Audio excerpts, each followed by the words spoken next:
नमस्कार, मी राहुल कुलकर्णी. एनडीटीव्हीमध्ये तुमचं स्वागत आहे. पुन्हा एकदा तुम्हाला अपील की आमचं यूट्यूब चॅनल सबस्क्राईब करा, बेल आयकॉन दाबा, कारण तुम्हाला अपडेट्स मिळतील. अजूनही पुण्यामध्ये श्री जयंत पाटील यांची म्हणजे शरद पवार गटाची प्रेस कॉन्फरन्स संपलेली नाहीये, पण लगोलग आपण ह्या यादीचं विश्लेषण करतोय, कारण ही यादी फार महत्वाची होती. हा असा पक्ष होता की ज्या पक्षामध्ये फूट पडल्यानंतर नगाला नग कुठून आणायचे. आणि सकाळी मी अमोल मिटकर यांच्याशी बोलल्यानंतर त्यांनी जवळपास 16 जणांची नावं मला सांगितली की ज्यांना शरद पवार यांनी आपल्याकडे घेतलं आहे आणि त्यांना उमेदवारीचं आश्वासन दिलंय. त्यातली या यादीमध्ये किती नावं आहेत आणि या यादीचं वैशिष्ट्य काय, हा एक मुद्दा. दुसरा, आता शिवसेनेपाठोपाठ राष्ट्रवादी काँग्रेसच्या शरद पवार गटानं यादी जाहीर केल्यामुळं आता दबाव वाढलाय तो काँग्रेसवरती. राष्ट्रीय पक्ष असून सुद्धा काँग्रेसला आपले उमेदवार जाहीर करता येत नाहीत, हे त्यांच्यासाठी काही चांगलं नाहीये. त्यांना ना जागा वाटपाचा तिढा सोडवता येतोय, ना त्यांना आपली यादी जाहीर करता येते आहे. आणि त्यामुळे एक प्रकारे दोन्ही पक्षांना, दोन प्रादेशिक पक्षांना आपली यादी जाहीर करून काँग्रेसवरचा दबाव. या यादीमध्ये काका विरुद्ध पुतण्या ही जी बारामतीची इंटरेस्टिंग लढाई आहे ती होताना दिसेल, कारण युगेंद्र पवार जे अजित पवार यांचे सख्खे पुतणे आहेत त्यांना राष्ट्रवादी काँग्रेसनं उमेदवारी दिली आहे. त्यामुळे आता ही लढत अटळ आहे. म्हणजे अजित पवार यांची कितीही इच्छा नसली तरी आता कुटुंबामध्येच पवार विरुद्ध पवार अशी लढत होणार आहे. महबूब शेख यांना दिलेली उमेदवारी, तेच ते महबूब शेख आहेत की जेव्हा राष्ट्रवादी एकसंघ होती तेव्हा त्यांच्यावरती बरेच आरोप करण्यात आले होते. आणि महबूब शेख हेच असे पहिले व्यक्ती होते की जेव्हा शरद पवारांनी आपण राजीनामा देतो असं म्हटलं, त्यानंतर जो काही प्रकार तिथे घडला, जे अनेक लोक रडले, त्याच्यामध्ये महबूब शेख यांनी फार सक्रिय भूमिका बजावली होती. महबूब शेख हे असे व्यक्ती आहेत की ज्यांच्याबद्दल आत्ता जे पक्ष सोडून गेलेले आहेत आणि अजूनही राष्ट्रवादी काँग्रेसच्या शरद पवार गटामध्ये आहेत त्यांना भले मोठे आक्षेप आहेत, पण अशा महबूब शेख यांना सुद्धा बीड जिल्ह्यातल्या आष्टी इथून संधी देण्यात आलेली आहे. आपण हे सगळं एकदा यादीचे तपशीलवार सगळे संदर्भ बघत गेलो की मग आपल्याला ह्या यादीचं वैशिष्ट्य लक्षात येईल. ऑब्व्हियसली जयंत पाटील जे स्वतः प्रदेशाध्यक्ष आहेत त्यांचंच नाव या यादीमध्ये प्रथम क्रमांकावरती आहे. आणि जयंत पाटील हे इस्लामपूरमधून निवडणूक लढतायत. श्री अनिल देशमुख हे काटोलमधून निवडणूक लढतायत. आज मी सकाळी काटोलमधून आलो. काटोलमध्ये अनिल देशमुख यांच्यासाठी लढाई सोपी नाहीये. भलेही त्यांच्यावरचे जे आरोप होते 100 कोटी वगैरे, त्याबद्दल लोकांना असं वाटतं की ते आरोप काही पुढे कुणी सिद्ध नाही करू शकलं, पण त्यांच्या विरोधातली जी अँटी इन्कम्बन्सी मला एक स्थानिक आमदार म्हणून दिसली ती आहे. अनिल देशमुख काटोल, राजेश टोपे घनसावंगी हा तोच मतदारसंघ आहे जो जालना जिल्ह्यातला मतदारसंघ आहे. राजेश टोपे यांनी आरोग्यमंत्री पदाच्या काळात फार चांगलं काम केलं असं म्हणतात आणि त्या राजेश टोपे यांना तिथे संधी मिळणारच होती. ज्या काही चर्चा श्री मनोज जरांगे पाटील यांच्या निमित्तानं सुरू असतात त्यात अधूनमधून राजेश टोपे यांचं नाव येतं. पण असो, राजेश टोपे घनसावंगीत नाहीत. बाळासाहेब पाटील कराड उत्तरमधनं आहेत आणि कराड उत्तरमधनं बाळासाहेब पाटील असणारच होते. जितेंद्र आव्हाड कळवा मुंब्र्यात नाहीत. बरं, कळवा मुंब्र्याच्या जितेंद्र आव्हाड यांच्या उमेदवारी अर्ज भरत असताना श्री शरद पवार यांची उपस्थिती असणं हे अनेक अर्थांनी मला महत्वाचं वाटतं. एकतर ज्या पद्धतीची वक्तव्य श्री जितेंद्र आव्हाड करतात त्यातनं एक प्रकारचं अपीजमेंट पॉलिटिक्स आहे आणि त्यातल्या त्यात मायनॉरिटी कम्युनिटी आपल्याबरोबर राहावी आणि आपल्याच कॉन्स्टिट्युन्सीला ते सतत ऍड्रेस करत राहतात. अशा वेळेला त्यांच्यासोबत अशा उमेदवारी अर्ज भरण्याच्या वेळेला शरद पवारांची उपस्थिती ही फार बोलकी आहे. आणि त्यांनी फॉर्म भरल्यानंतर आता ही यादी घोषित झाली. शशिकांत शिंदे ज्यांनी लोकसभेची निवडणूक लढलेली आहे त्यांना साताऱ्यातल्या कोरेगावमधनं उमेदवारी दिलेली आहे. जयप्रकाश दांडेगावकर जे राज्य सहकार संघाचे अध्यक्ष होते, साखर संघाचे अध्यक्ष होते, त्यांना हिंगोली जिल्ह्यातल्या वसमत इथून तिकीट दिलेलं आहे. गुलाबराव देवकर जळगाव ग्रामीणमधनं, गुलाबराव देवकर हे मधल्या काळामध्ये महाराष्ट्रभरामध्ये जो घरकुल घोटाळा गाजला त्यातले एक आरोपी होते. पण ठीक आहे, ते मंत्री पण राहिलेले आहेत. जळगाव जिल्ह्यातलं एक महत्वाचं नाव आहे. त्यांना जळगाव ग्रामीणमधनं संधी दिली आहे. पहिलं नाव की जे नाव इतर पक्षातनं आले आणि त्यांना उमेदवारी दिली ते आहे हर्षवर्धन पाटील यांचं. हर्षवर्धन पाटील यांना इंदापूर इथून तिकीट दिलंय. हर्षवर्धन पाटील, प्रशांत जे सोनाई दूध संघवाले आहेत ते, आणि आता तिथे भरणे, अशी ही तिहेरी लढत होईल. आणि त्या लढतीमध्ये 2 मराठा उमेदवार विरुद्ध 1 धनगर उमेदवार अशा पद्धतीची ती लढत असणार आहे. पण इथे हर्षवर्धन पाटील यांच्यावरती शरद पवार यांनी विश्वास दाखवला आणि जी प्रशांत जगदाळे यांना संधी मिळणार होती ती काही मिळालेली नाहीये. प्राजक्त तनपुरे हे जयंत पाटील यांचे जवळचे नातलग आहेत आणि त्यामुळे त्यांना संधी मिळालेली आहे. प्राजक्त तनपुरे हे माजी राज्यमंत्री आहेत, ऊर्जा राज्यमंत्री. त्यांचा स्वतःचा तिथे साखर कारखाना होता आहे. त्यांना नगर जिल्ह्यातनं राहुरीचं तिकीट मिळालंय. अशोकराव पवार मला ते जाहीर पण बोललेले आहेत. श्री अजित पवार यांनी खूप प्रयत्न केला की अशोक पवार हे आपल्याकडे यावेत. मग असं म्हटलं जातं की त्यांच्या साखर कारखाना, त्यांच्या सहकारी संस्थांना पुणे जिल्हा मध्यवर्ती बँकेकडनं सहकारी बँकेकडनं जो कर्ज पुरवठा होतो तिथपासून ते अनेक गोष्टीमध्ये अशोक पवार यांची अडवणूक करण्याचा प्रयत्न झाला.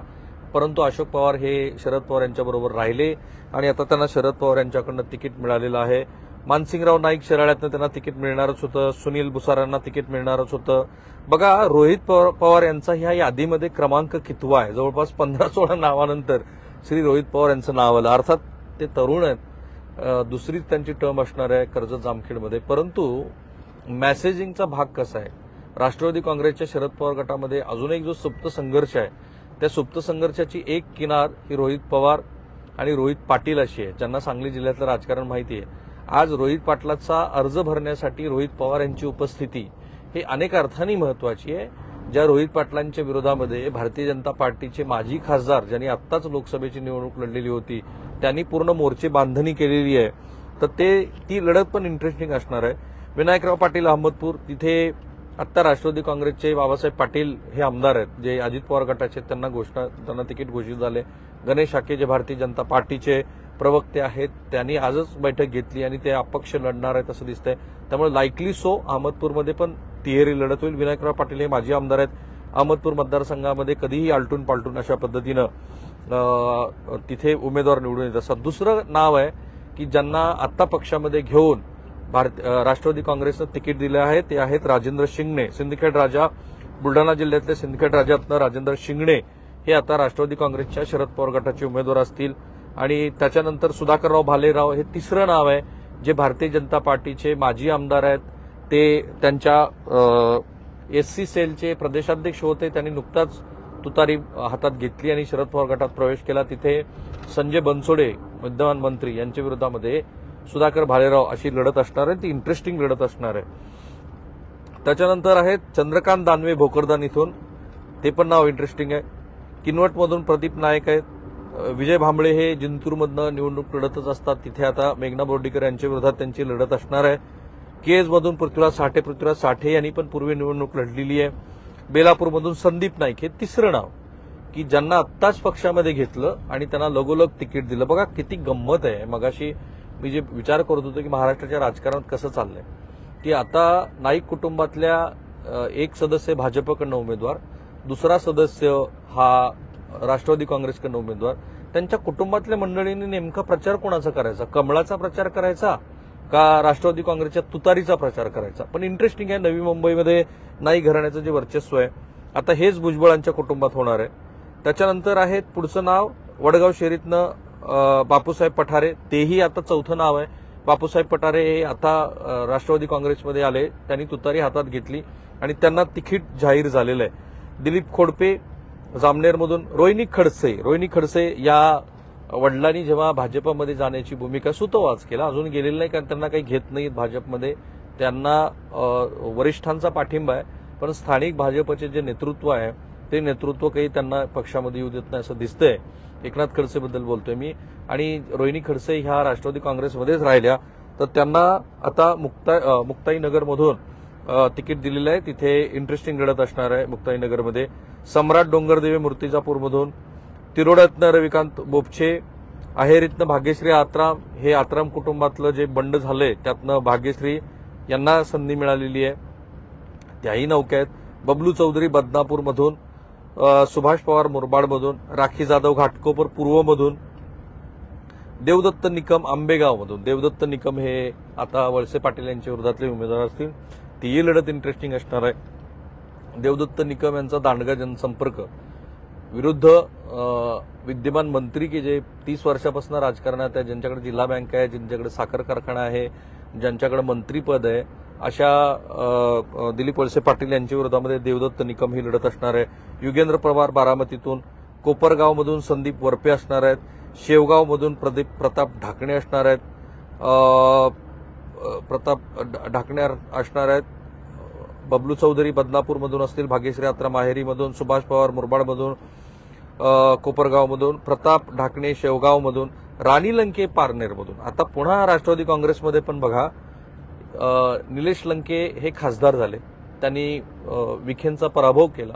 आता ती जागा रिक्त झाली, त्यानंतर कार्यकर्त्याला संधी मिळायला हवी. जे इतर पक्षामध्ये होतं तेच शरद पवार यांच्या पक्षात पण झालंय. विनेबिलिटी हाच भाग बघितला गेलाय. आणि राणी लंके, ज्यांना की राजकारणाचा तसा थेट अनुभव नाहीये, ते सक्रिय आहेत, त्यांना संधी मिळाली. आष्टीबद्दल मी बोललो, महबूब शेख यांना संधी मिळाली आहे. करमाळ्यातनं नारायण पाटील हे पूर्वीच्या उबाटा गटाचे उमेदवार होते. नारायण पाटील हे धनगर समाजाचे नेते आहेत, त्यांना शरद पवार यांनी तिकीट दिलेलं आहे. महेश कोटे हे कायम 3-4 पक्षात ते होते, आता पुन्हा ते शरद पवार गटाकडे आले होते. तेही सोलापूर शहर उत्तरमधनं उमेदवार आहेत, म्हणजे सोलापूर शहरची जागा ही आता काँग्रेस पक्षाकडनं महेश कोटे यांच्याकडे दिली आहे. चिपळूणमधून प्रशांत यादव आहेत. समरजित सिंग हाटगे हे आणखीन एक नाव आहे की ज्यांनी नुकतीच तुतारी हातात घेतली आणि त्यांना संधी मिळालेली आहे. रोहित आर पाटील तासगाव कवठे महांकाळ, जिथे त्यांच्या मातोश्री ह्या आमदार होत्या. आणि मग शेवटचं नाव जे घोषित केलं प्रशांत जगताप यांचं, हडपसर पुण्यातल्या काही जागा, पर्वतीची जी जागा आहे, अशा 2-3 जागेवरती अजूनही उमेदवार घोषित केलेले नाहीत. ते मुद्दा म्हणून केलेले नाहीत. बघा, प्रत्येक राजकीय पक्ष हा दुसऱ्या पक्षाची कशी यादी येते, तिथे उमेदवार कोण असणार आहे, या सगळ्यांचा अंदाज घेऊन त्या धोरणाप्रमाणे आपल्या उमेदवारी घोषित करतोय. अजित पवार यांनी आपली यादी घोषित केली, त्या पाठोपाठ शरद पवार यांनी घोषित केली. मगाशी आम्ही एक यादी बघितली की शिवसेना विरुद्ध शिवसेना किती मतदारसंघात आहे. जवळपास 26 विधानसभा मतदारसंघामध्ये शिवसेना विरुद्ध शिवसेना आहे. तुम्ही यातली यादी काढून बघा, मी खात्रीनं सांगतो की किमान 50 विधानसभा मतदारसंघामध्ये राष्ट्रवादी काँग्रेस विरुद्ध राष्ट्रवादी काँग्रेस अशी लढत असणार. कारण यांचं बळच ते आहे. ज्या ठिकाणातनं हा पक्ष फुटला त्या ठिकाणी हा पर्याय दिला गेलेला आहे. आणि फारच कमी जागा असतील की जिथे राष्ट्रवादी काँग्रेसनं फार आग्रह केला. आता जर राष्ट्रवादी काँग्रेसला 85 जागा मिळत असतील, तो एका अर्थाने बोनस आहे आणि त्या बोनसला फ्रुटफुल करण्याची क्षमता श्री शरद पवार यांच्यामध्ये जरूर आहे. त्यामुळे या यादीचं नीट आम्ही विश्लेषण केलंय. कितीतरी नवे लोक आहेत की ज्यांनी आता तुतारी हातात घेतली, कितीतरी लोक असे आहेत की जे भाजपमधनं आलेले आहेत, कितीतरी लोक असे आहेत की ज्यांनी ऐन वेळेला निर्णय बदलला आणि भाजप सोडून किंवा अजित पवारांची साथ सोडून ते शरद पवार यांच्याकडे आले. एकच महत्वाची गोष्ट सगळ्याच राजकीय पक्षाचा स्थायी भाव झालाय आणि ती गोष्ट म्हणजे विनेबिलिटी. कोण उमेदवार आहे, तो कसा जिंकेल, त्याच्याच कुटुंबात पूर्वी पद आहेत का वगैरे, याला आता काही अर्थ राहिलेला नाही. आणि हे कुठल्याही पक्षासाठी लागू होतं. त्यामुळे प्रत्येक येणारी लिस्ट ही आम्ही त्याची विश्लेषण करत आहोत आणि ते महत्वाचं आहे. कारण महाराष्ट्रानं समजून घ्यायला हवं, यावेळेला महाराष्ट्राच्या राजकीय इतिहासात, मी गेली जे काही 25-30 वर्ष पत्रकारितेत आहे त्या इतिहासात पहिल्यांदा बंडखोरांची संख्या आणि कदाचित ईव्हीएमची संख्या पण तुम्हाला वाढताना दिसेल अनेक मतदारसंघामध्ये. थांबूया आपण इथे. पुन्हा एकदा सांगतो, आमचं युट्यूब चॅनल सबस्क्राईब करा. आम्ही सगळ्या सोशल मीडिया प्लॅटफॉर्मवरती आहोत. एनडीटीव्ही तुम्हाला सगळीकडे दिसेल. त्या ठिकाणी जाऊन तुम्ही तुमचे काही महत्वाचे मुद्दे असतील तर ते जरूर टॅग करा आणि काही सूचना असतील तर त्याचं सुद्धा स्वागत आहे. थांबूया, आपला प्रवास थांबणार नाही. महाराष्ट्रात राजकीय घडामोडी अत्यंत वेगाने घडतात. फक्त 20 दिवस राहिले निवडणुकीला.